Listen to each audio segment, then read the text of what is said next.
What's up, my people, and welcome to Turo Tuesdays. This is a new series that I'm putting on the channel where I'm going to walk you through my journey in starting a Turo business. So if you're new to the channel, if you're interested in Turo, or if you're already running a business, it don't matter. Maybe you just like to receive information and do research.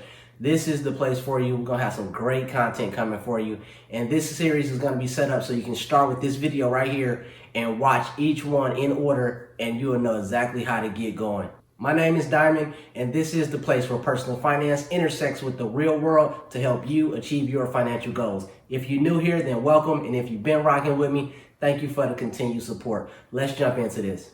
A year ago, I didn't know what Turo was, but last year, Turo took off. And like a lot of people, I was introduced to Turo in 2021. But the truth is, Turo has been around since 2010. It started off as rally rides, and it's basically a network where you can rent other folks' cars. So it's a peer-to-peer car sharing platform, and it operates in the US and around the globe. And it became extremely popular in 2021. And this was due to a variety of reasons. One, in 2020, that's where it actually started. At the beginning of the pandemic, a lot of your rental car agencies downsized their fleet, thinking that they didn't know how long people were going to be not traveling. They didn't know exactly what the future was going to hold. So strategically, they thought we should get rid of some of our cars so we're not paying for expenses on all these cars. So that's exactly what they did. A lot of rental car companies, they downsized their fleets. And then people got stimmy rich.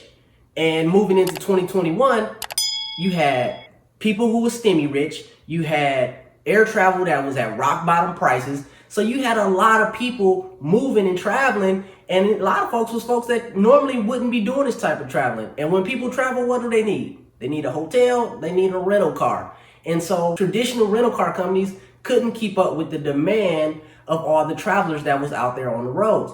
And so that's where Turo comes in, because Turo is a peer-to-peer car sharing network. And this is where you and I can list our cars. We can put our personal vehicles on there if we want, and we can rent them out to strangers. So this became extremely popular as people started traveling and moving about the country. The best way I've heard Turo described is that it's Airbnb for cars.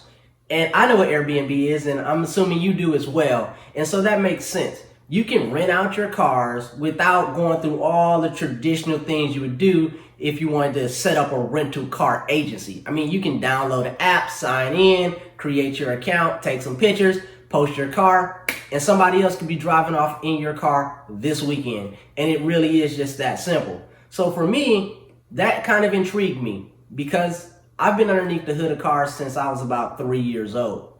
So when I heard about this, I'm like, this may be a good fit for me. And that's the first thing I had to ask myself when I started thinking about whether I wanted to get this business going, if I wanted to dip my toe in this and see what it's about. Is it a good fit for me? Is it something that I would be interested in?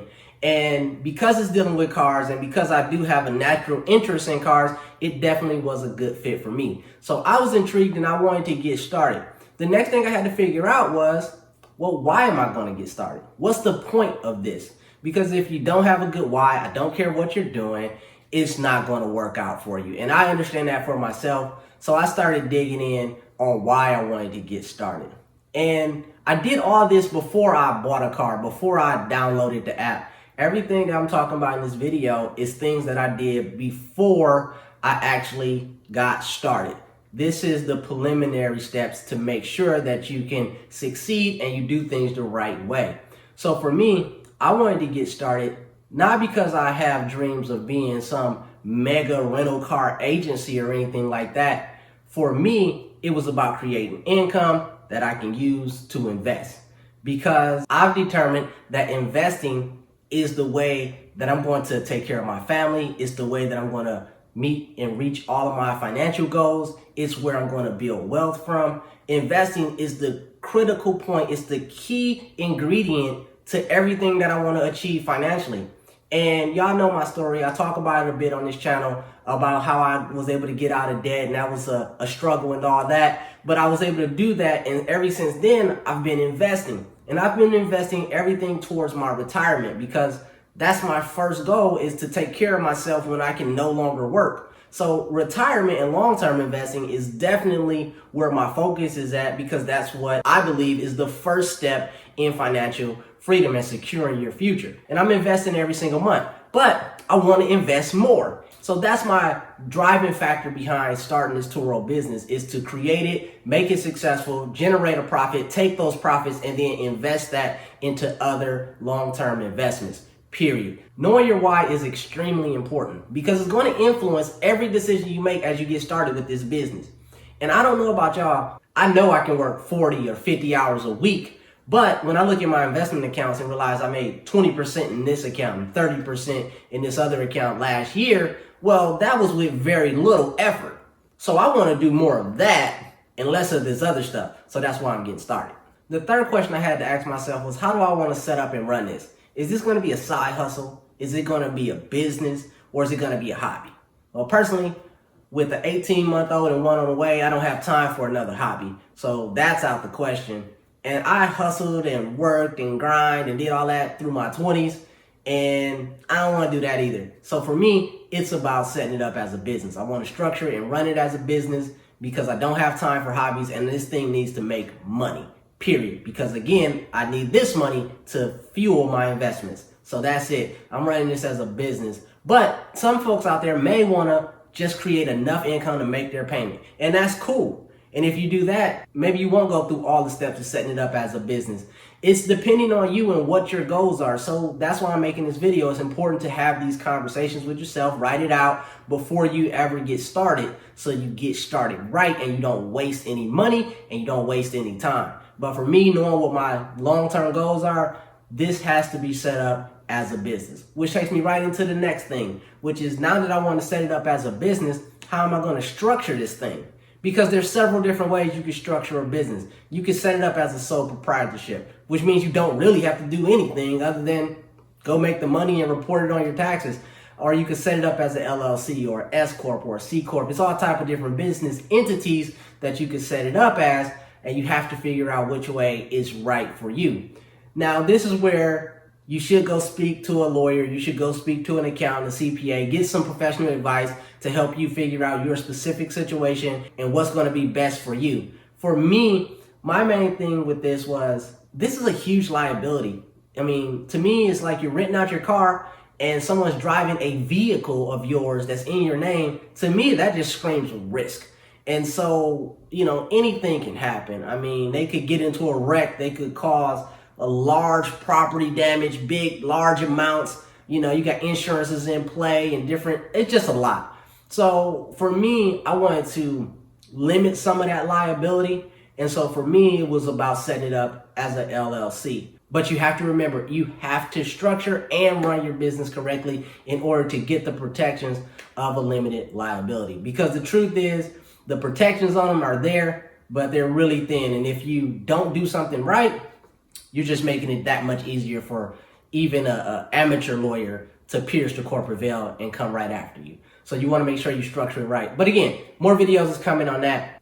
Another reason that I decided to set it up as an LLC is also has something to do with liability, but on a much smaller level. I was thinking more like, I don't want someone to drive my car, out the state or wherever they're going to drive it to, and then they get a ticket and the ticket comes back to me because I'm the registered owner. Maybe it's a camera ticket from a red light or one of the speeding cameras out there. I just didn't want those type of tickets coming back to me because, those things could take months to show up in your mailbox.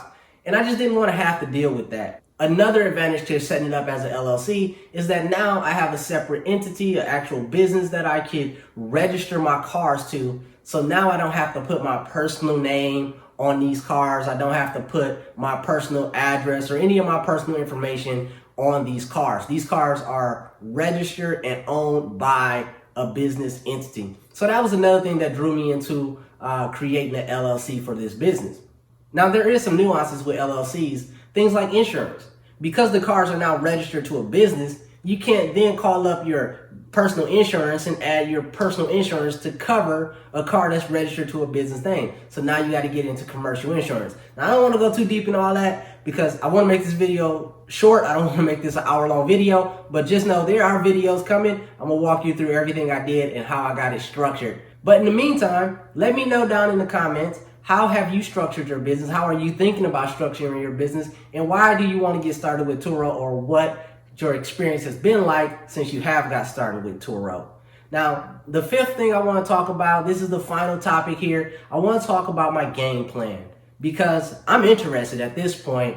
I figured out why I want to do it. I've thought about how to structure the business. I've done my research on local rules and policies and everything. But now let's talk about the game plan. Now, my game plan with Turo is a pretty straightforward one, and it's a lot of different strategies and approaches around this.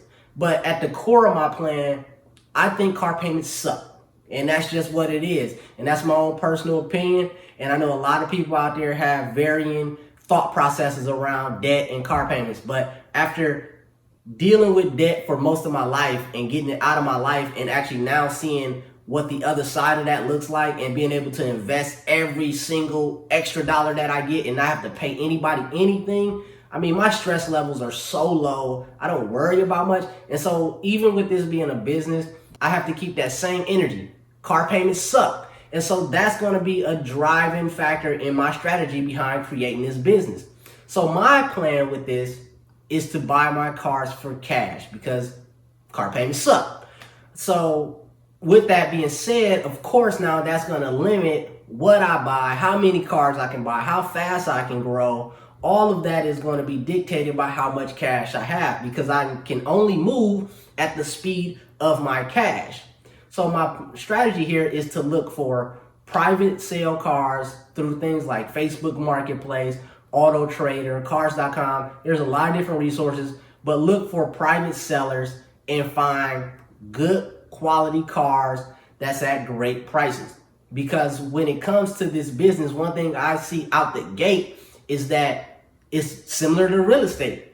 And anybody who's successful in real estate will tell you, you can't get all gooey-eyed and see the stars and lights on how much money you're going to make each month through your rental income. You have to think about the buy, because the money is made based off of the purchase price. And that's the same thing with these cars.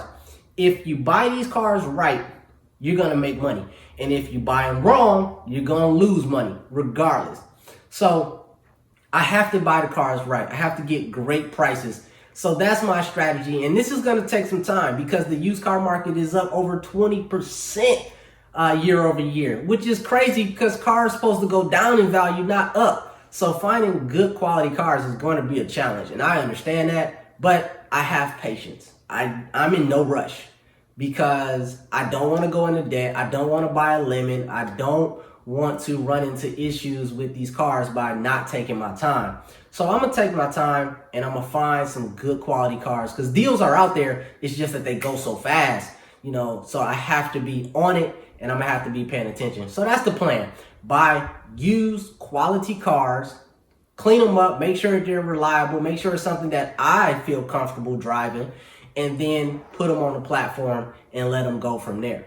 I plan on starting with one car and quickly adding my second car in the platform. And then from there, I'm just going to roll with those two and see where it takes me, see what I learn, because you can research things and watch videos till you blue in the face. But the simple truth is, there's a lot of things that you will not understand, a lot of things you cannot learn until you actually jump in it and start doing it. So that's why I want to start with two cars. Make sure that this thing is really right for me. Make sure that it can make money, and make sure that it's something that's going to fit well in my life. So once I have the answers to those questions, I'll continue to expand the fleet. And I predict by the end of 2021, if everything works out and if this is the business for me, then I believe that I'll end the year with somewhere between 5 and 7 cars.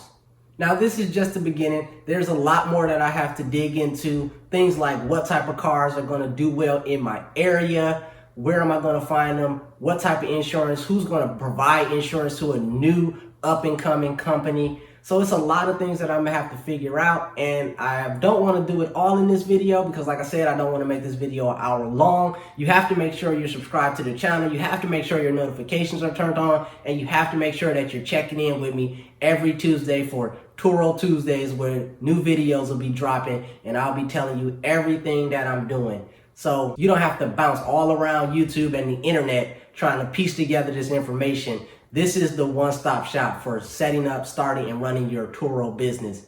So stick with me and make sure you're here next Tuesday. Until next time, my name is Diamond. Peace.